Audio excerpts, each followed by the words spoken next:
You guys are here tonight and talking about what you experienced. And I wonder if you could just tell me what your experience was in the training, and then I'll ask you how it's played out since you've had the training.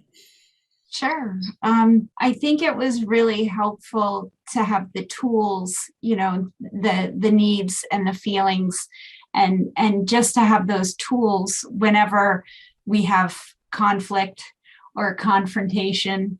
It's just another kind of thing in the tool belt to go to when you're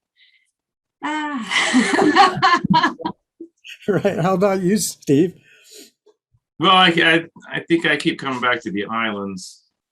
The islands of that. This is what my current needs and wants, and now sometimes we're on the same island, sometimes we're on different island. That's a helpful little metaphor, and that's a little tool that I use quite a bit. Yeah. Yeah, when you're aware of which island you're on and they're on, then it's easier to connect. Yeah. Was there anything about the class you particularly liked? For me, I think it was just kind of learning to connect with Steve and learning to understand his needs versus my needs, and we're so different. Yes, we are all different from each other. We're all unique, just like everybody else. Yeah. Yeah. And then learning that what his needs were, was so just extremely helpful to me. And I try and come back to that, especially when there is conflict, to understand him. Yes. Go ahead, Steve. I thought that you were also one of the main.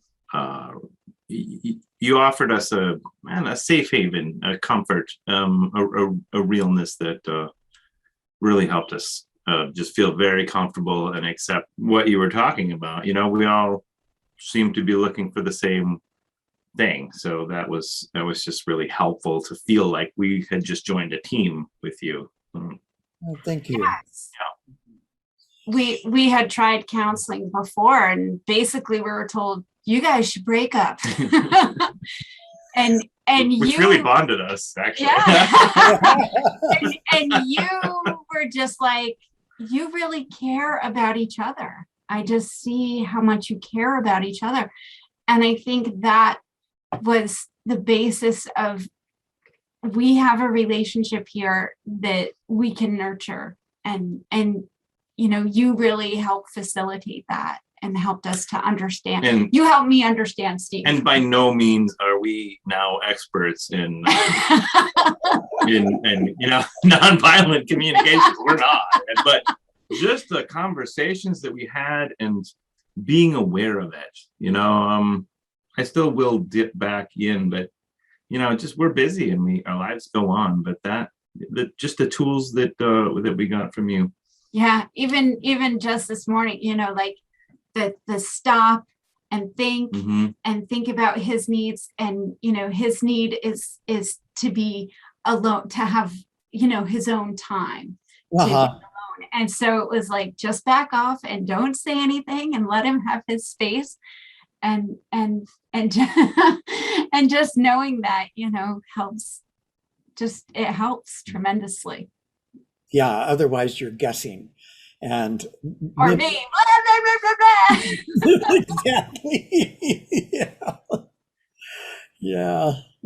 Oh, that's wonderful. That's really wonderful. Do you remember the 7 stages of relationship? No. Yeah. Might have read up on it if we thought it was going to be a test. No. I'm just curious.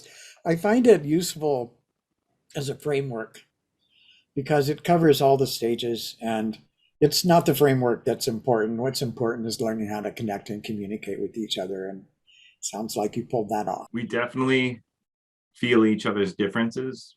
Mm-hmm. But, I don't think we spend a lot of time, still some, but trying to make the other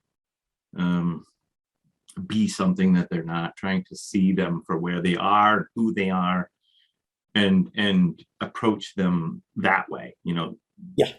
what am I doing? How can I get out of my own way? What am I inserting? What's my story? And just a lot of that's just kind of to back down and just give it a little air and remember that I just do love her, of course. And that's where the language that works the best is going to come from. So if I can wait until I'm there, it's best. It doesn't always work, but the goal. Well, But it works for the most part, and it works well enough so that, we've been together 13 years and we've been married for 7 years. So yeah, it's working. Yeah, that's one of the things that struck me when Marshall Rosenberg was the one who suggested that I use Daphne Kingsman's book. And the part in it that I loved the most was the part that says, we fall in love with someone and we think we found the perfect person who's going to make us happy ever after. But our soul had a different idea. We found the person who's going to irritate us the most in the way we need to grow. Yeah, we love to. We're good at irritate irritating each other. Well, it sounds like you reached the final stage of unconditional love. Yeah, through everything. That's one of the rock solid parts that I feel in myself. It always comes down to, wow, I gotta get out of here, right? Blah, blah, all the chatter that goes on in your head when you're in that excited state. But what it always comes down to is just like, I'm not going anywhere. I'm home. This is the person I'm home with. And I feel the same thing. We definitely still get to the point where we're walking away from each other, scratching our heads, going, I don't even know what. But it always comes back. So. Yeah. Those moments. That's when the fruit of finding the person who's irritating me most in the way we need to grow, and the fact that you're going there and you're talking to each other and you're looking for each other's needs. That's the magic.